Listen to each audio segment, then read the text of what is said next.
Hello, friends. Before we start the episode, I wanted to share a couple things we talk about in this episode that could be upsetting or triggering. We have some in-depth discussions about alcoholism, addiction, and medical racism. Another thing I should mention is that I end up replacing the name of my friend to protect his privacy, so the audio may sound a little weird. Just because I dox myself doesn't mean I have to dox others. Thank you, and enjoy the show.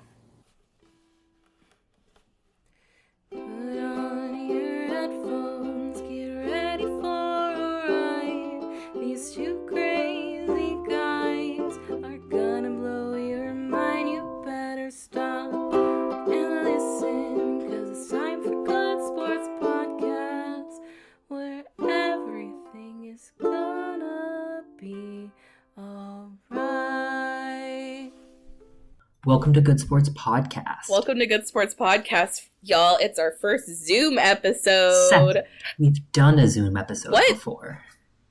No, we didn't. Yes, we have. Not from France. Not from France.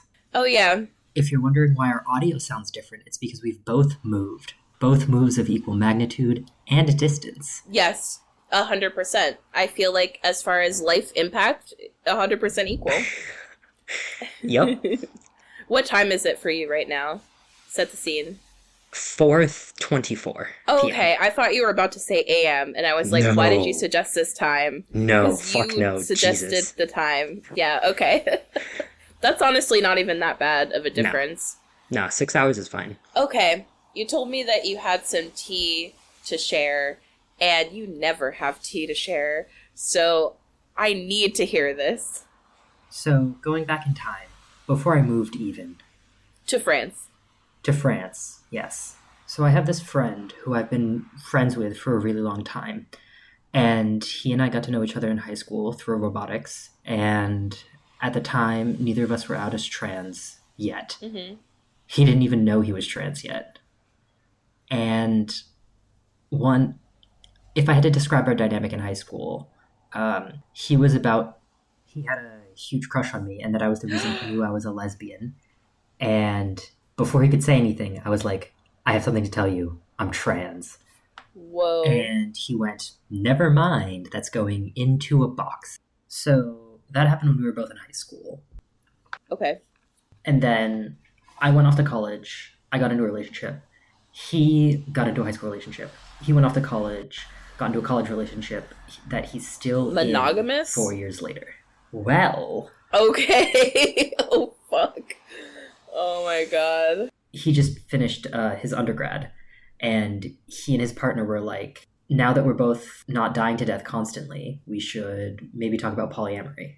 Because as everyone knows, the best way to be polyamorous is to start out monogamous and then open up your relationship, and it never goes wrong. Yep. So we all know that. I think for them, they had discussed it early on and then had gotten into a situation where, because they were both doing pretty intense college programs, they didn't have the time or like brain space. Oh, it was more of like a capacity issue. Okay. Yeah. Gotcha. So it was like we don't need to worry about having this conversation now because neither of us are going to be doing it. It's not even now. relevant. It's not even relevant. Okay. Yeah. So. No, that makes sense. Okay. Wait, hold on. Yep. Before you continue, I have follow-up questions, if that's okay. Who is this person that he is dating? Is it another guy? Is it girl? Or is it some secret third option that I haven't non-binary person, discovered yes. yet? A non-binary person. Yeah. Oh, they are a non-binary person, the partner. Yes. So this is all like background. From my point of view, what started happening is he and I were texting being like, we should hang out before I leave. Mm-hmm.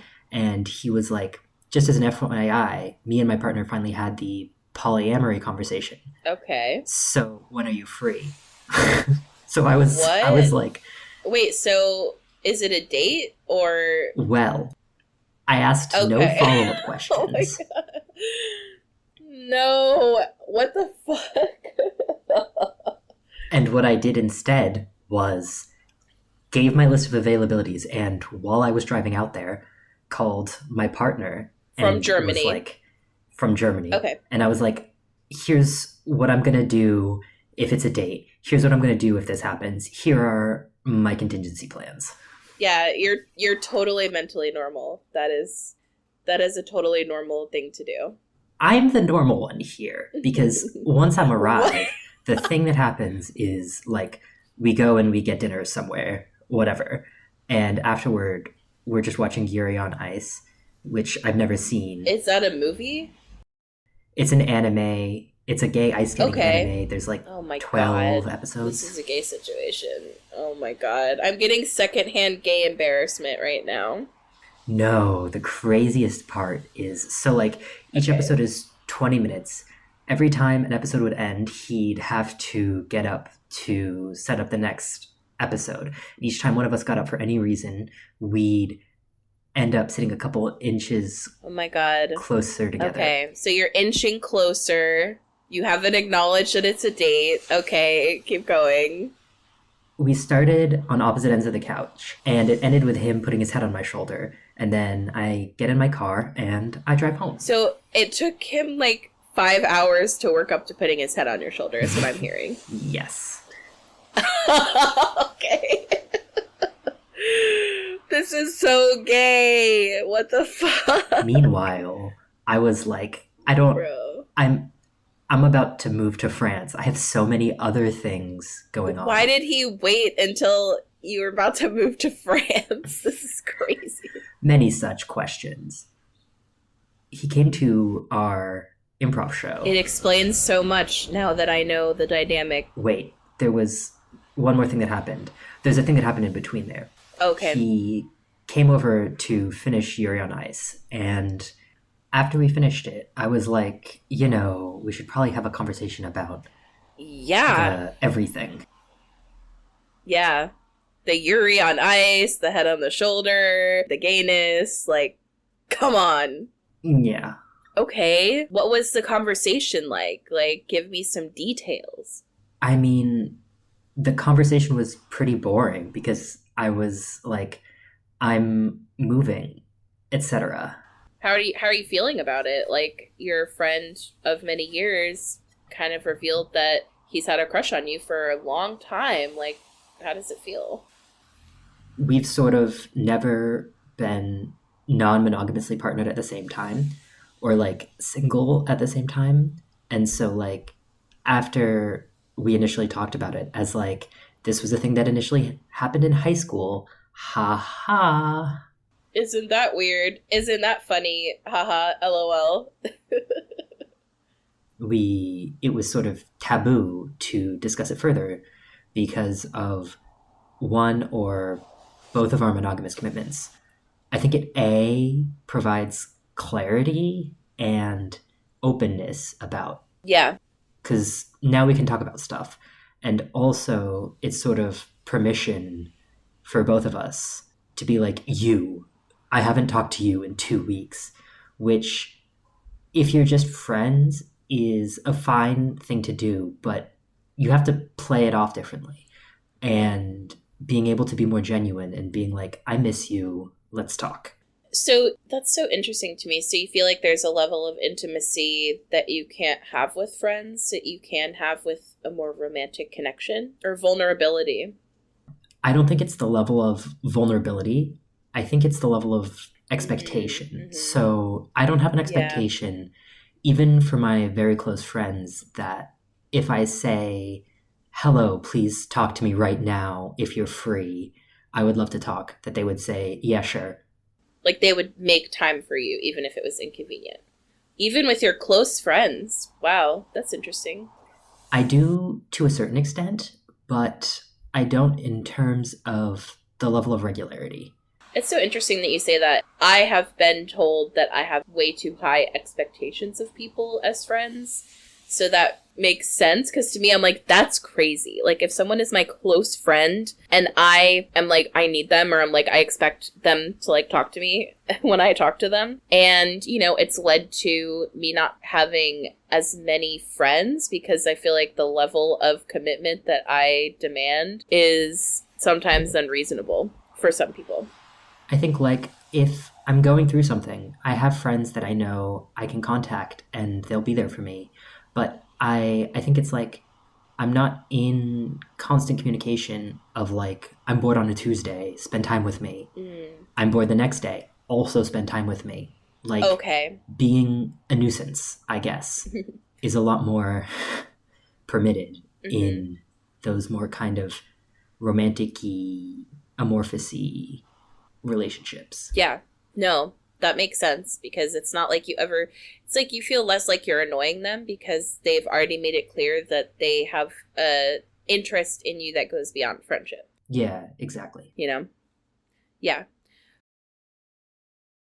So, where do y'all go from here? Like, are you just gonna? You said you're like in a amorphous thing. Like, are you planning on?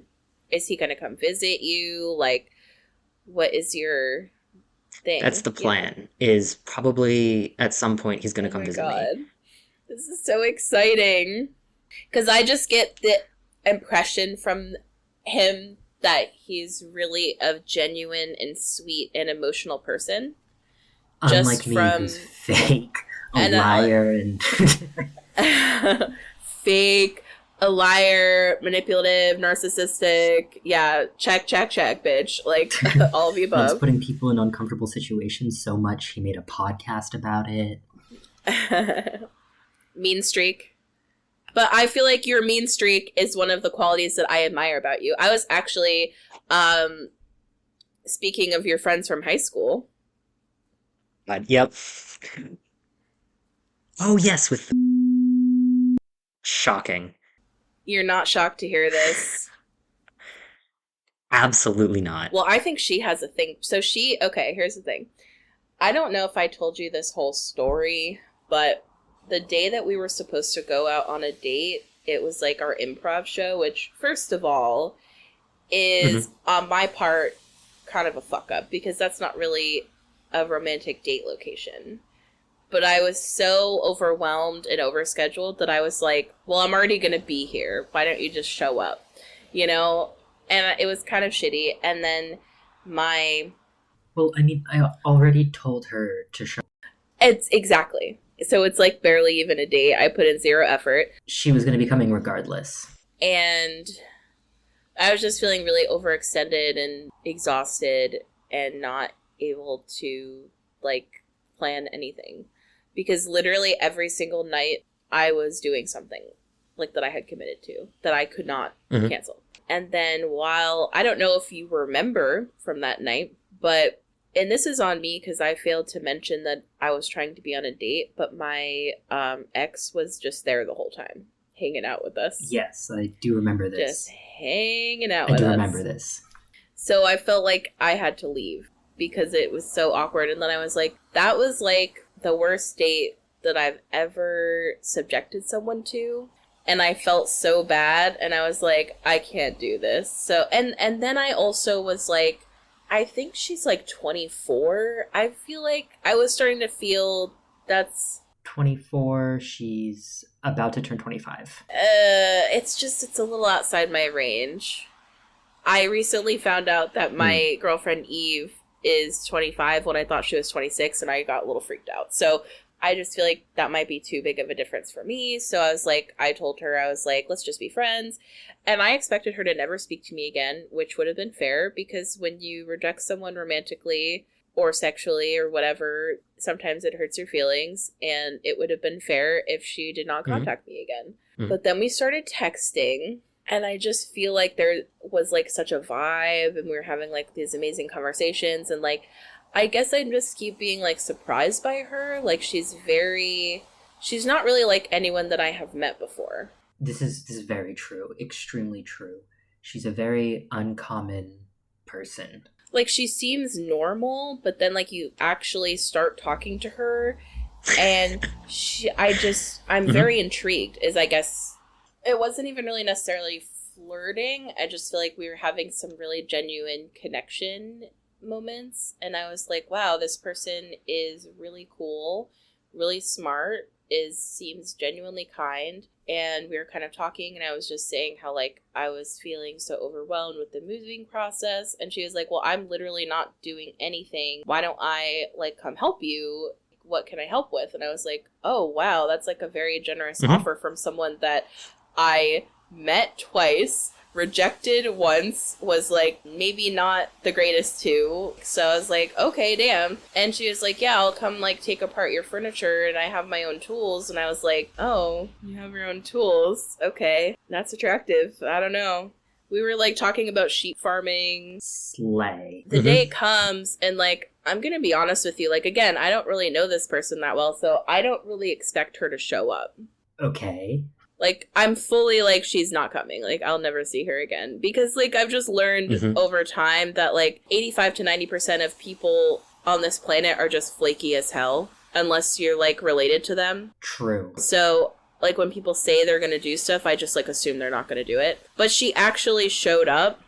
She dismantled all of my bedroom furniture for me and then helped me sweep my floor. And, like, the whole time, we are flirting at a level that is, like, alarming. But, like, the timing just wasn't right. Like, we were, like, out on my back porch, like, in the dark, having this, like, deep fucking, like, emotional conversation. And I feel like it could have happened, but it's, like, my ex was there again. And, like, it just... You're being fucking haunted, bro. I know. It's, like, I have, like, a personal shadow. But it's my fault, because if I had said to them, hey, I really like this person, I think there's a vibe, I'm trying to hit it, like, it would have been fine. But I chose to, like, say nothing and then just, like, feel awkward because of my own doing. So, like, it wasn't anyone's fault. And I don't know, it was just getting late, and I have been really dealing with a lot of health problems, which I, like, can get into later. And I also have a lot of sexual and romantic obligation. It just wasn't the right time. And she's, like, getting on a plane the next day. I was like, you know what? It's not the right time. You're coming back in November. And she was like, I will write to you. Like, let's be pen pals. Like, we're gonna keep in touch. And we have been keeping in touch. Like, so I feel like this could be bad because I think I have an interest in this person that goes beyond making out or whatever. And I feel like she's just a little young for me. I don't know. I feel like I definitely have had partners where we're both not living in the same place and we just keep in touch long term and just see each other whenever. I could definitely see something like that developing over time. But I also am like, this is a genuinely cool person that I would also just value to have in my life in any way, like as a friend. So I don't know. I guess I'm just like really glad we met, and I have a crush on her. So, and I don't even mind like saying it on the pod because this is not going to come out for at least 6 months. So by then things will have shaken out in whatever way and it will be past. So I'm like, whatever. This is totally true. Also, we're going to bleep out people's names. So I have plausible deniability. It could be anyone. I had so many people. Another one of my friends from high school brought her own tools and helped you disassemble your furniture. Sure. I mean, I say help, but she really did most of the work. I have nothing but good things to say about her. There are some people I've been friends with for a very long time where we definitely have a very complicated history, such as a different friend from high school you met who was my middle school bully. Who we should have on the podcast so you can confront her, and I have so many things I want to say to her. I don't feel the need to confront her. Ugh. We are not the same, and we are not the same, because if I had a chance to confront any person who's ever bullied me, I would take it in like a second. Where's your mean streak? I guess she and I have worked it out so much to the degree that we've been in a long-running D&D multi-year campaign together. Wow. It's not a thing I really worry about or think about anymore when it comes to her. Interesting. Well, I mean, y'all resolved it and are now friends, so it's not like it's been hanging in the air. There are people who I would love to confront, but she's not one of them. We should just start inviting people we want to confront onto the podcast. Hello, man I was friends with for 7 years who told me out of nowhere in the middle of the night that he was into me. Not bi or gay, though. Ew. Ugh. He also used the words object of my desire to describe me. To you? Yeah, in a message to me. Wait, I think you told me about this person one time. It was like when we were outside of BPL. And wasn't he like kind of stalking you? Like lightly stalking you? Or like the vibe was not... Well, safe. When that happened, I was like, never contact me again. Or Yeah. not never contact me again, but I will reach out to you if I ever want to get in contact again. Give me some space. Which I think is pretty generous on your part after being called the object of his desire. What you were telling me, I was like, I've seen a lot of true crime documentaries. I've seen like all of them. And when people start saying shit like that, I'm like, my alarm bells are going off. You're about to be on a fucking case file episode. I could do a dramatic reading of the text. Oh my god. Bonus episode! I have plenty of people I would confront about plenty of things, but I'm not actively friends with any of them. No. Oh my god.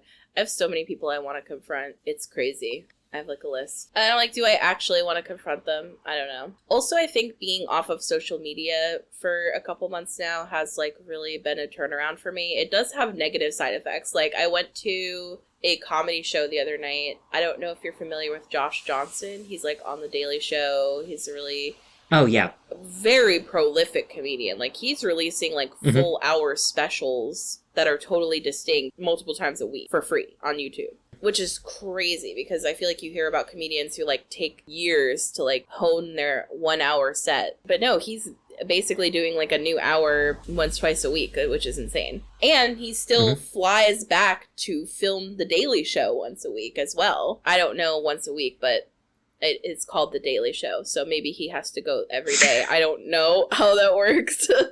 He's probably not on every episode. I think he's hosted a couple episodes. So they're like maybe thinking of making him like the host of The Daily Show. The other guy who did it, the white guy, it's not Anderson Cooper. It's some... Jon Stewart? Yes, that guy. They look the same to me. So speaking of me being face blind, I have some of the most insane tea to share with you. Go for it. So I don't think I've talked about it on the podcast, but I think I've mentioned it to you before just in passing. But my best friend, John, who I used to live at the commune with, that's where we met. He's from Florida. He just moved up here from Florida in June. Yes. And he is a trans man. And you know what? I think I have talked about this a little bit on the pod. You have talked about it on the pod. Just had a really rough time in Florida, as you can imagine, the horrors that are going on there right now. And I was like, bro, just move up to Massachusetts. It's going to be awesome. It's going to be great. And he had a few options of like sublets because like summer is like sublet time. And one of them was in JP and one of them was in Somerville in like this amazing location. Like, so I was like, bro, you're at this amazing location. You can walk to the green line. You can walk to the red line. Like you're right next to the park. You're going to love it. And like he's white. So I'm like, you're going to fit in just fine, like into Somerville, like it's gonna be great for you. And because he was gonna take the JP house because I think it was like cheaper or something, but I pushed for him to take the Somerville house. And I do think in the end that was the best decision because now we're in walking distance to each other's houses, which is great. And we also share a car now, so it kind of works really out. Nice. So he moves in and like basically immediately starts having beef with this roommate called and has a car and John has a car and John literally just moved here from out of state. They're having this huge beef where John's roommate has a car, John has a car, and of course with him just moving here, he doesn't have like a parking permit, so he can't park on the street without getting tickets. But they have a driveway, but the roommate just like refuses to like let him use it, even though the roommate has a resident permit and could just park anywhere for free. So they're getting into beef about that. Also, like this roommate is like leaving out, this is so specific, leaves out half-filled cups of milk just on the floor and like wet tea bags. Like he like got up one night and it was dark and he like stepped on a wet tea bag that was just on the ground left by this person. When I say I would kill myself and then everyone else in the house if I stepped on a wet tea bag in the middle of the night, immediately start talking shit about the other roommates and like low-key in a racist way towards one of the roommates. It's a problem. So eventually things get so bad that they get into a screaming, cussing match that almost comes to blows. It's been bad. So the roommate moved out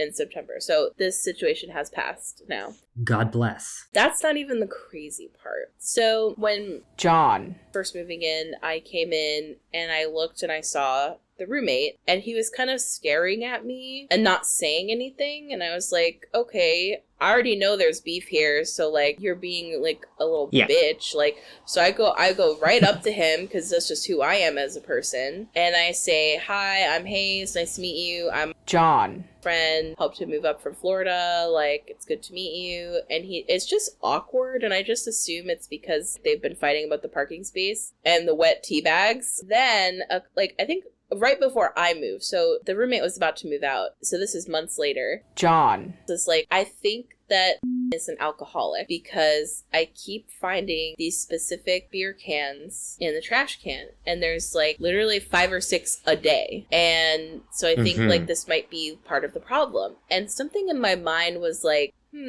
this specific beer brand, 5 or 6 a day, it's ringing a bell. It's vaguely familiar, but I was like, it's probably nothing. It's a pretty common brand of beer. Like, I'm sure there's plenty of people who are alcoholics who drink this beer. Yeah. And then, I don't even know how this came up in conversation, but John was like, oh, and this person's last name came up, and it's an extremely specific last name. And once I heard the name, plus the beer cans, I was like, holy fuck, I know this person. How did you know this person? In 2021, I dated this person for 6 months. Mr. Teabags? Mr. Teabag. Was he Mr. Teabags while you dated him?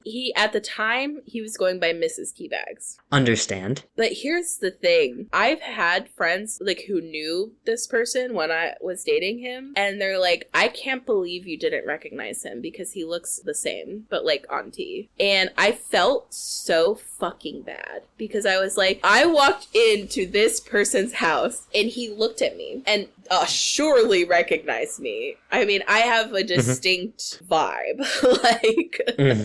And then I walk up to him and introduce yourself. So I feel like shit about that. I don't know that you need to. We did not end on great terms. I mean, I don't feel like there was beef between us, but the reason that we broke up was because he was an alcoholic drinking 5 or 6 beer cans a day.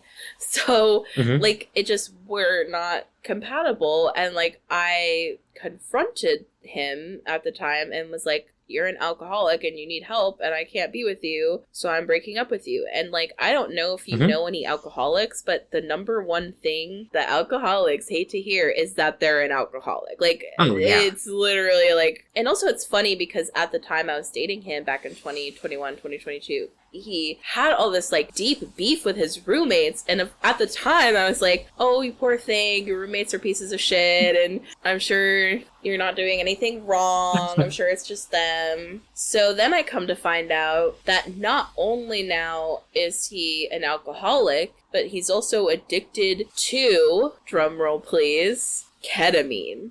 Which makes so much sense based on his inability to pay rent.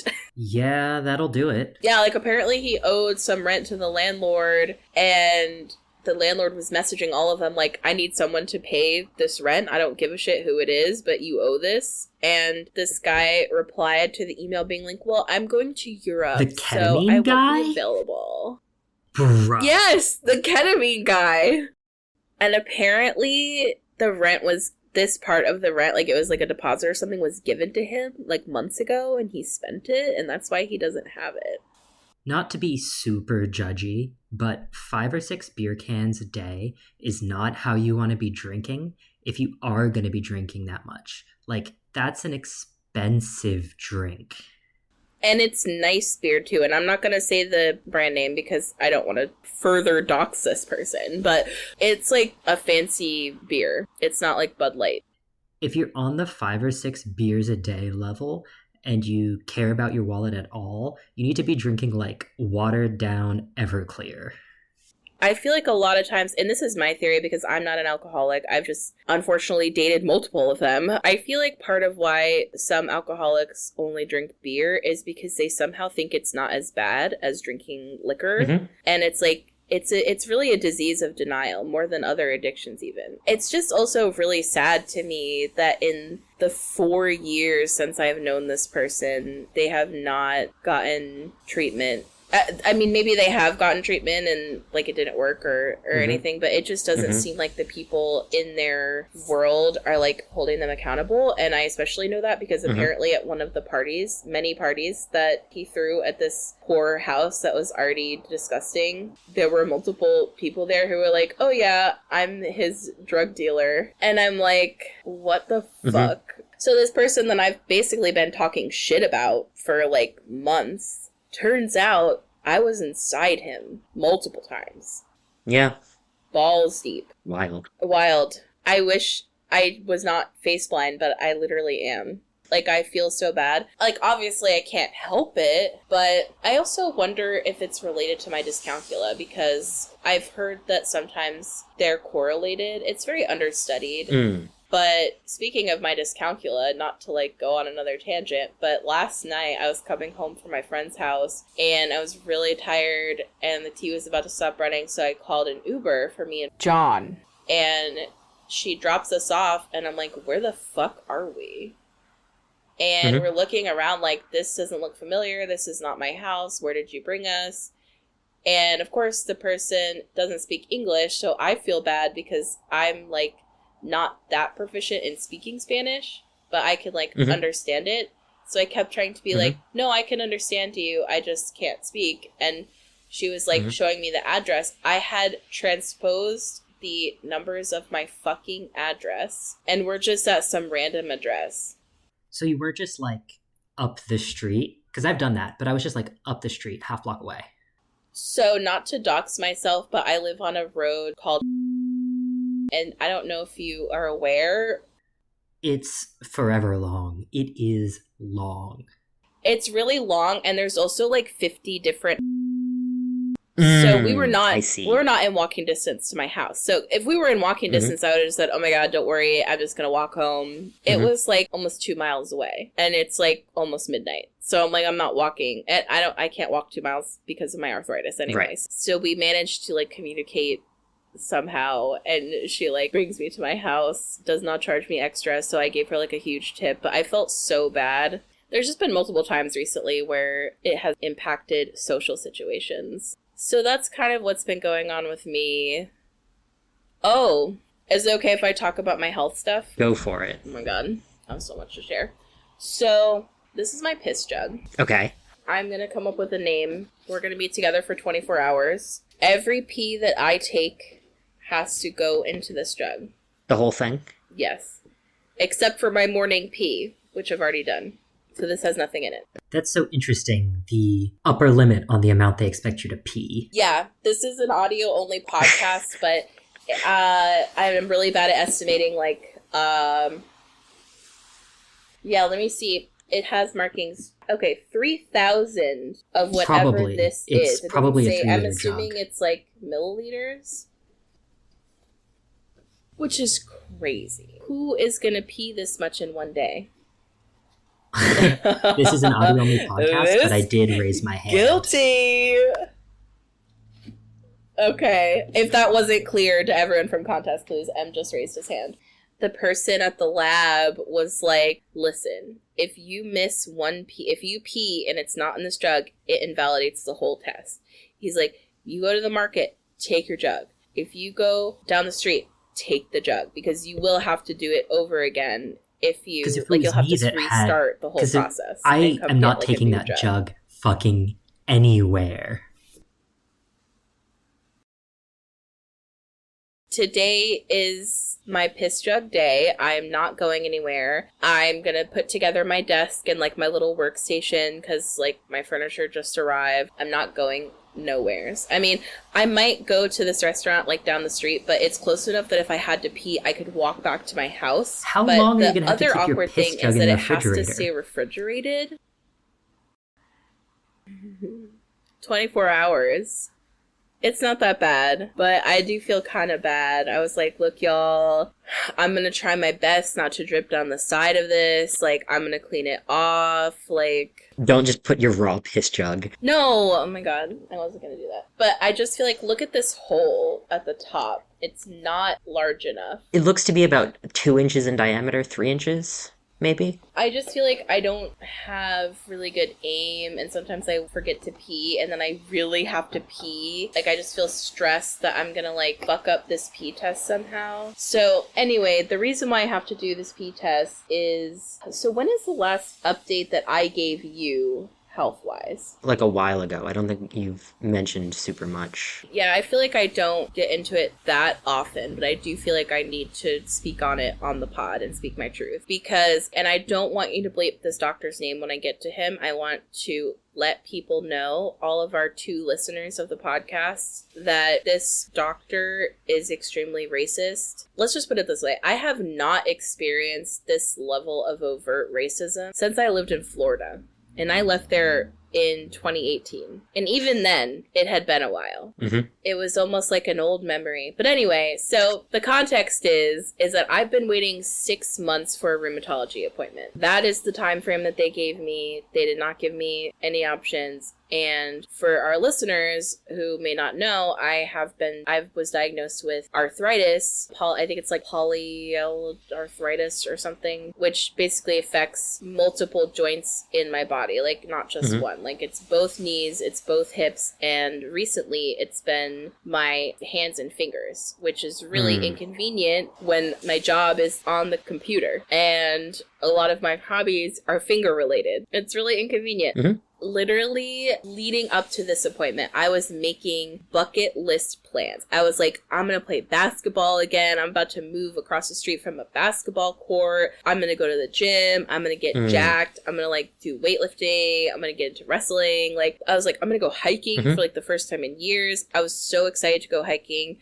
So that was the lead up to this appointment. First of all, I was supposed to see this like female doctor, and ahead of time I had looked up her reviews. She had amazing reviews. She had great experience. It seemed like this is her field. At the last minute, first of all, they called me and said, "Oh, we changed your appointment time." And I was like, "Hello?" It was like an hour's difference. Like it went from like coming in at 1 p.m. to coming in at 9 a.m. as like the first appointment of the day. I see. So I had to take the whole day off of work because I was like, this is going to be a whole fucking thing. And I looked online and they had changed the doctor that I was supposed to see from this female doctor to this resident. And I looked him up. And he's like a fresh resident. He does not specialize in this yet. Like he's like technically a doctor, like a medical doctor generally, but he does not have like a specialty yet.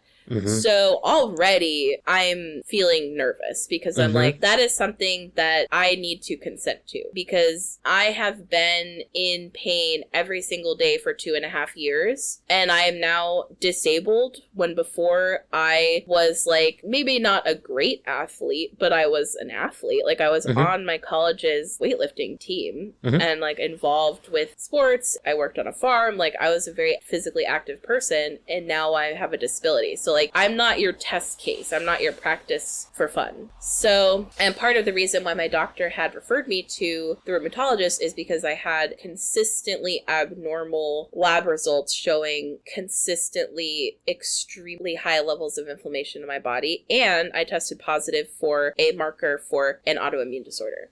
So like literally all of my symptoms, everything is pointing towards like an autoimmune condition. It makes a lot of sense for me to go there. So I show up and he's like asking me questions. He like touches my joints and he's like, the good news is I think you're fine. Fuck off. And I was like, wait, how is that good news? Like, I tested positive for a marker for lupus. Like, I'm concerned that I have lupus. And he's like, you don't have a lupus, never having tested me for it. And he's like, well, here's the thing. It's like, your marker, it was barely positive, and I really don't think this is rheumatological. And, you know, hey, that's really good news, because trust me, you don't want lupus. Like, and then he, like, laughed. And then I was there, like, with my platonic partner, Coral. And we were not laughing. And Coral stepped in and she was like, dude, he's been in pain severely. If it's not autoimmune, like, what do you think it is? Because, like, literally within, like, the span of maybe, like, weeks to a month, I went from totally able-bodied to I can't move. And I had to, like, take a leave of absence from college. It was so severe. And he was like, yeah, let me go talk to my boss because I don't know. And I'm like, great, this is why I didn't want to see you. So he leaves the room, is gone for a full 10 minutes, comes back in with this random guy who I assume is his boss. I don't know because he never introduces himself to me. He just starts ordering me to do different physical challenges. He's like, squat on the ground. I squat. I literally almost fall over. And he's like, what's wrong with you? And I'm like... Excuse me?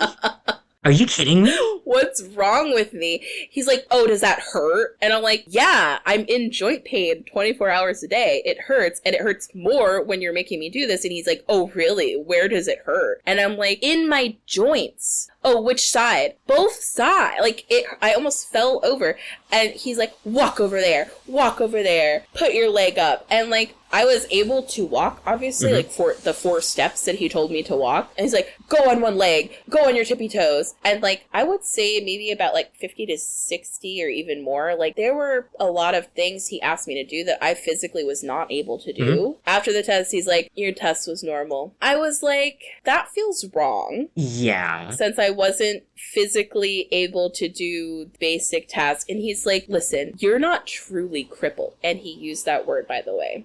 He says, you're not truly impaired. If you really had a rheumatological disease, you would be bedbound. And I'm like, what? That's not reality. There's a lot of people with varying degrees of things autoimmune wrong with them. And I was like, I am impaired. I have a disability that has been diagnosed by multiple doctors. And he's like, well, I just saw you walk and you can walk fine. And I'm like, sir, that was 4 steps. Yeah. Me being able to walk 4 steps doesn't prove that I don't have a disability. Like, I know that I don't need to tell you that, but, like, apparently this guy also still has never introduced himself. I'm like, who are you? I didn't, like, this is not a doctor that I've been introduced to. I don't know him. And then he starts to say, you can't just walk in here and expect me to prescribe you drugs. What are you looking for, really? Are you kidding me? No, I'm not. And he's like, what you really need to do is get some exercise. If it hurts, you need to just push through the pain. And I said, do you seriously think it's normal for an able-bodied, at the time, I think in my mid-20s, like an able-bodied, physically active person to one day be fine and the next day have joint pain? He was like, I don't know. People are in pain all the time. It could be normal for you. Are you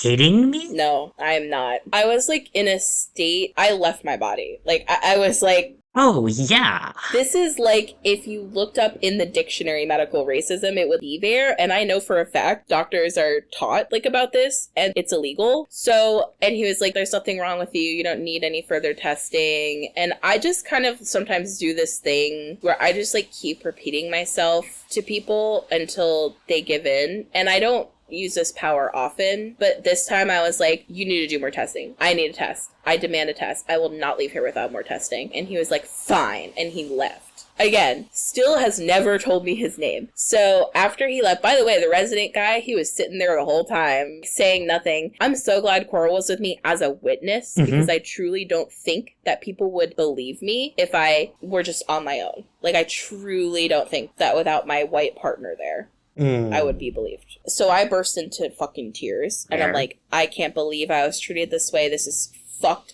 up. For context, not that I should even need to say this, but I never brought up any treatment or medication. All I did was walk in and say, I'm in pain. I have high inflammation levels. I need you to help me. And I got accused of drug seeking just by him looking at me. Yeah. Never looked at my medical records, nothing. He just by looking at me and seeing me walk 4 steps, he assumed that I was drug seeking and accused me of that. So what they did is they tested me for like literally the most, like 3 most common autoimmune diseases and then did not explain to me anything about the tests. They didn't give me any information. So I left there and I called my primary care doctor and I was like, I need to talk to you because this is a fucking problem. This person you sent me to or like this office you sent me to, like do not send send anybody else there. So I get onto a telehealth with her, and she's like, oh, also I forgot to mention, so after the asshole doctor left, the resident, who is fucking stupid and also frankly an asshole, I was like, okay, if you truly don't believe there's anything wrong with my immune system, like, what do you think is causing this? And he's like, you know what? I really think you have fibromyalgia, and I'm not gonna put that in your chart though, because that could affect how you're treated. It's like, okay, so you think I have fibromyalgia, but you're not gonna give me a diagnosis so that I can get treatment for it? How could I possibly be treated worse than I already have been?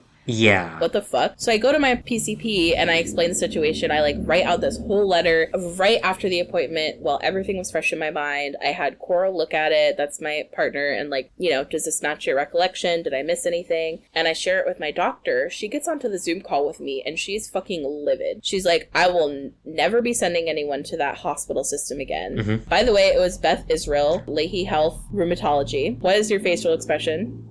I know people who have had Beth Israel experiences. I just went to the one that had an appointment. I didn't know about this whole thing. But so recently, since I've been telling my story, I have heard people have had bad experiences at this place. So she says, I will be filing a formal complaint on your behalf if you consent to that. And I strongly urge you to also file a formal complaint. Did you ever find the name of the other doctor, though? I did Okay. get the name. I went onto the website and I found his name. And I confirmed that it was him. Yes, I know that I'm face blind. I called the office and confirmed that it was him. Okay. Because I didn't want to Right. bring fire onto a doctor that I didn't even see. Yeah. But no, I confirmed that it was him. And she was like, well, did they give you any information on what could be going on with you if it's not autoimmune? And I said, they said I have fibromyalgia. And she was like, what? She was like, okay, first of all, that's an autoimmune condition, so they should be treating you for that. And second of all, they haven't tested you for shit. That's like something that they would diagnose after ruling out everything else.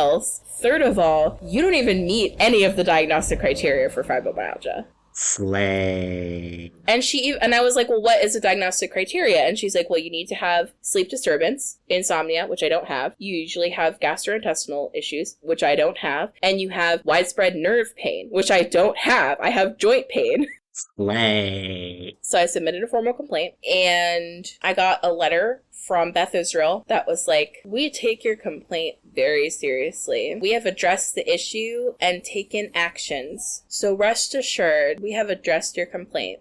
That was the letter. Have you gone on the website, see if they're still there? He's still there. Yeah, of course he is. So I'm taking it further. I'm going to the Massachusetts Board of Medicine because medical racism is not just immoral and fucked up. It's literally illegal. And this hospital and this doctor receive federal funding. And I will continue to appeal this up to the Supreme Court until this guy has some serious consequences. So I got my test results back. The fucking 2 things that they tested me for were negative, and they were like, okay, have a nice life. They had no follow-up, not we're gonna test you for this other thing you might have, or this more rare thing, or so basically I've been left with 0 answers, barely any testing that I had to beg for, and no pain relief, no mobility aids. I just feel like mobility aids that are available are not really, they could even cause more problems. Right. For example, if I walk with a cane that's supporting one side more than the other, that could lead to a imbalance because it's both sides both bother me. It's not one side that bothers me more than the other. And my doctor was like, well, you could try arm crutches. And I'm like, okay, that's going to put strain on my arm. And if I do a wheelchair, I don't have the hand and arm strength to propel myself, so I would need a motorized wheelchair. And then how the fuck am I going to get around? Yeah. It's just to the point where when I'm in a level of pain where I would need a wheelchair, I just don't leave my house. Right. That's not a sustainable solution. So why I have the pee jug is my doctor has basically just been throwing shit at the wall. And it's like, look, I don't know what's wrong with you. You're going to have to wait another 6 months to get a second opinion. So I'm just going to test you for a bunch of shit to rule stuff out. It's getting scary because, like, the more stuff that's getting ruled out, it's like the stuff that's left is, like, kind of fucking scary. So the reason I have the jug is because I took a cortisol test and it came back extremely high. And so I have to do a bunch of follow-up tests, and it could potentially mean, like, I have a tumor on my pituitary gland. Or my adrenal gland. I don't know. One of the glands. I don't know. I don't even know. Like, I don't want that to be true. It's just fucked up because, oh, you don't want lupus. It's like, okay, well, maybe I do. Because, like, if it's not that, like, what else is it? It's not good. The answers are not good. Yeah. It's not looking great. So, sorry for taking up so much space on the pod, but I just wanted to share my experience because I was talking to one of my friends last night. She's Black, and she was like, oh, yeah. Yep, sounds about right. And she was like telling me some of her experiences, and I'm sitting here like, we live in the quote unquote best city in the world for healthcare, for hospital system, or not in the world, but it maybe in the country. Yes. Boston loves to pride itself on its medical. There's Harvard Medical School here. There's a bunch of different medical schools, and they love to act like they're so elite with their medical advancements and treatments. But who is that really for? Yeah. It's like, I've heard of people walking into like doctor's offices and saying, I have joint pain, and they're like, you have rheumatoid arthritis. Here is medicine. No further testing, nothing. I have had so many fucking tests. I have given so much fucking blood over the last 2.5 years. It is insane. And I have never been prescribed or asked for anything beyond different NSAIDs, and none of them work. The only thing that works for my pain is marijuana. That's fine, but like, that's not covered by my insurance. Right. And it affects my life. I can't be high while I'm working. So I just have to like be in pain all day, every day, and then take an edible and finally feel less in pain. So anyway, that's what you missed on Glee. That's why I said this was going to be a two-parter, because I'm like, I have so much going on. I thought I was going to have the biggest oof moment, which is I haven't had access to hot water in going on 2 weeks. What? Wait, what? In France? Yeah. They don't have hot water there? No, they do. That's crazy. It's just not for you. Okay. I wrote a list going in because I didn't want to forget any of the 7 things I have to just speak about. And on that note, this is where I regret to inform you that this is just part 1 of a 2-part episode. If you want to hear what's on my list or why I don't have hot water, tune in next week for the thrilling conclusion.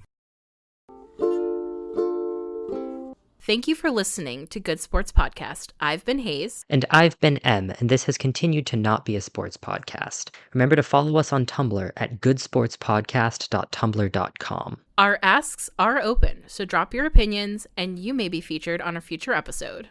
Our podcast art was done by Ellis. You can follow them on Instagram at digitalfuture.cat. Love us, hate us, let us know by leaving a review and rating us 5 stars on your podcast app of choice. And remember to always be a good sport.